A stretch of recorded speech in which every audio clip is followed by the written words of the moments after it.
For generations, men have built myths around male superiority, that men are the rational leaders, the protectors, the one naturally fit to govern all of us. And yet history keeps exposing just how fragile that myth really is. Because we still live in a world where women have to prove over and over and over again that we are not only more than capable of anything, but especially leadership. Even though women have been expected to carry entire households on their backs for generations, from cooking, cleaning, raising children, raising animals, etc., to managing children's schedules, their husbands' schedules, remembering allergies, birthdays, doctor's appointments, emotional needs, the mental load in general, and dealing with the invisible labor that keeps families functioning. Meanwhile, many men are still praised for doing the absolute bare minimum, if that. Like, unfortunately, a lot are still not even remembering their kids' birthdays or doctor's appointments or allergies even. And a clear example of how patriarchal arrogance distorts reality is the story of Amelia Earhart.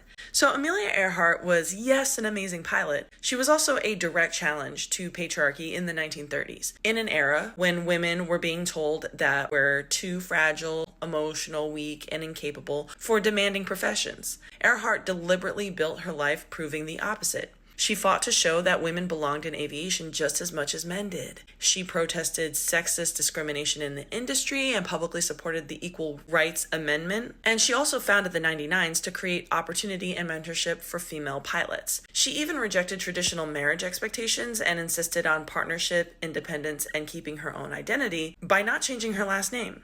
She was, yes, flying planes with style and grace, yes, but she was also dismantling male myths about women's inferiority in real time. And yet, when she disappeared in 1937, that same patriarchal system she challenged may have failed her in the most devastating way, costing her her life. Research now suggests that after her disappearance, as many as 57 credible distress signals may have been transmitted after her plane went down, indicating that she and her navigator, Fred Noonan, may have survived for multiple days after the crash. Many of those signals were dismissed or labeled unreliable because they didn't fit the assumptions of mostly male authorities who had already decided that the plane must have sunk immediately. Let's think about that. One of the most accomplished aviators in history, a woman whose expertise had already been questioned simply because she was female, may have been alive and calling for help, while men in power discounted the evidence. This is what patriarchy does. It teaches institutions to trust male assumptions, ego, and bias over reality.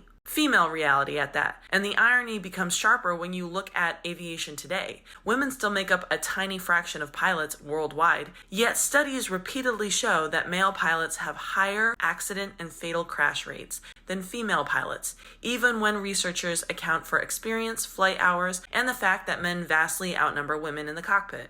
Remember the word I used here, higher accident and fatal crash rates. I know many of y'all will need this spoon-fed to you. So this fact is not simply because, there's more male pilots overall, so obviously there's more crashes and fatalities involving a male pilot. No. Understand what the word rate means. The comparison is based on rates within each group, not the raw total numbers. In other words, proportionally, male pilots are more likely to be involved in accidents than female pilots. And if you still don't get it, I think it might be too advanced for you, so you might just have to say that.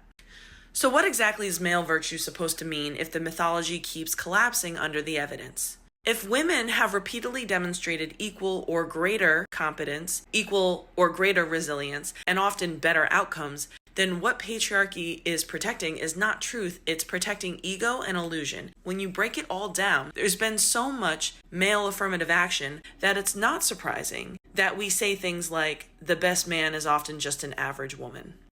Because it's true. Male ego becomes dangerous when it turns a favorable bias towards men into policy, male arrogance into authority, and male dismissal and assumptions into life or death consequences. Amelia Earhart's story is about what happens when a society cannot fully hear women, cannot fully respect women as human beings, even when they're experts, even when they're pioneers, even when they're literally crying out to be believed over 50 times. Historically, this has been the case for women, and the evidence is overwhelming. And that myth of male superiority has harmed women for far too long. Until next time, y'all.